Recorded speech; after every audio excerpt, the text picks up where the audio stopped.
Have you ever bought something on impulse?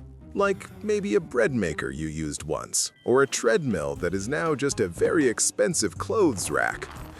Well, in the year 193 AD, a guy named Didius Julianus made the ultimate impulse buy. He bought the Roman Empire.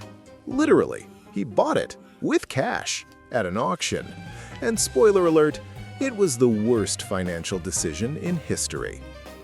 But to understand how Rome ended up on Craigslist, we have to go back to New Year's Eve 192 AD. The Emperor Commodus, the crazy gladiator guy from that one movie, has just been strangled in his bathtub. Good times. The Praetorian Guard, the Emperor's personal bodyguard/murder squad, needs a new boss, someone who won't kill them. So they pick Pertinax. Pertinax is a serious guy. He looks at the books and realizes Commodus spent all the money on gladiator parties and customized chariots. So Pertinax says, "Hey guys, no more bonuses. We're on a budget." The Praetorian Guard did not like the word budget. After only 86 days, Pertinax is, let's say, involuntarily retired by a sword to the face. So now the guards have a problem. They killed the boss, they have no backup plan, and they really want some cash. One guard looks out the window at the chaos and has a light bulb moment. Why pick an emperor when we can sell the job? They literally went to the ramparts of the camp and shouted, "Rome is for sale to the highest bidder." This is not a joke. This actually happened. News spreads fast, and at a dinner party nearby, Didius Julianus is on his third cup of wine when he hears the commotion. His wife and daughter run in. "Dad, Sulpicianus is at the camp. He's trying to buy the throne." Now, Julianus didn't really want to be emperor, but he really hated Sulpicianus. It was pure petty rivalry. Julianus rushes to the Praetorian camp. Well, rushes is a strong word. He waddles aggressively. But he's late. His rival, Sulpicianus, is already inside the walls making offers to the guards. Julianus is locked out. So we have a bizarre situation. Sulpicianus is bidding from the inside, and Julianus is shouting bids from the outside wall. Sulpicianus offers 20,000 sestertii per soldier. That's about 10 years' wages, a solid offer. The guards shout the number down to Julianus. He panics. He needs to go big, nuclear big. He screams, "25,000!" He raises the bid by 5 grand in one go. That's the equivalent of giving every soldier a Ferrari. The guards do the math. They like the math. Sulpicianus cannot beat that.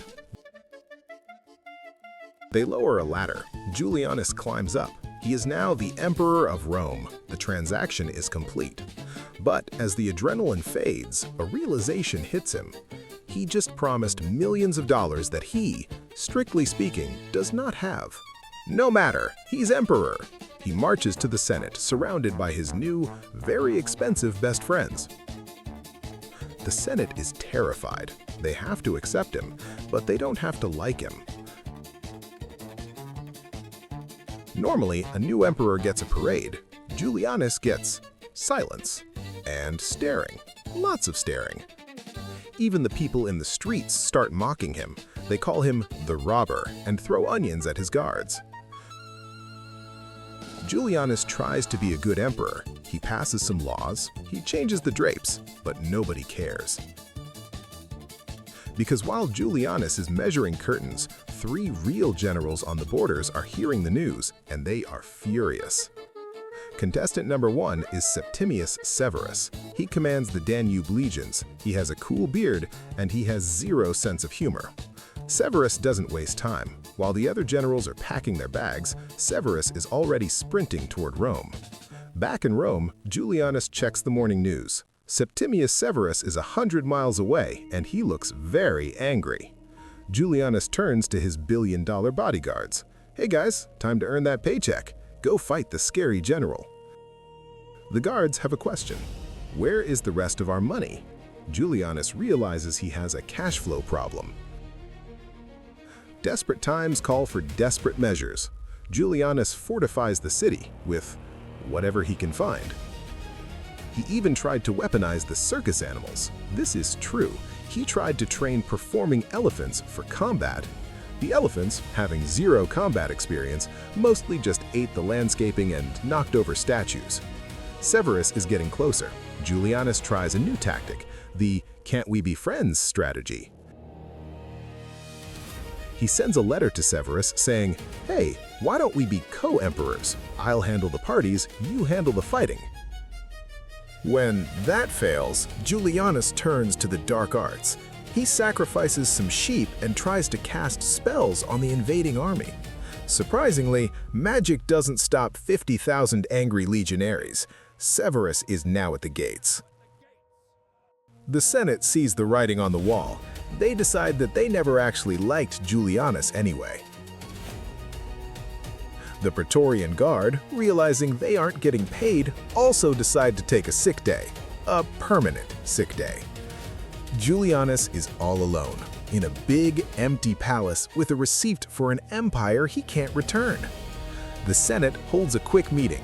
The agenda has one item: who wants to kill the emperor? Everyone raises their hand. They send a soldier to the palace, just one. They didn't think they needed a squad for Julianus. They find Julianus hiding in the bathroom, crying. His final words were actually kind of sad.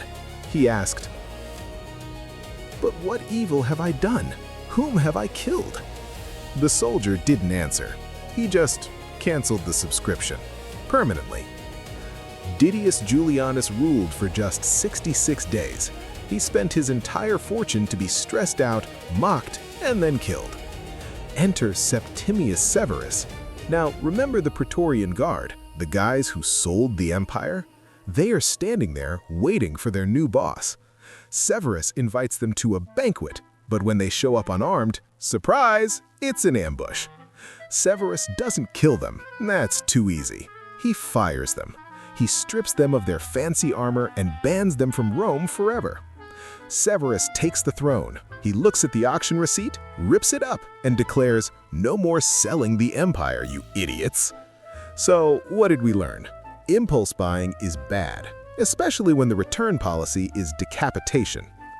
Didius Julianus, the man who had everything, bought the world and lost it all in 2 months. Check your bank statements, folks. If you enjoyed watching a rich guy lose everything, hit that like button. It's free, unlike the Roman Empire. And if you want to avoid being sold by your own bodyguards, make sure to subscribe and ring the bell. Thanks for watching Chibi Chronicles. Bidding for the next video starts now.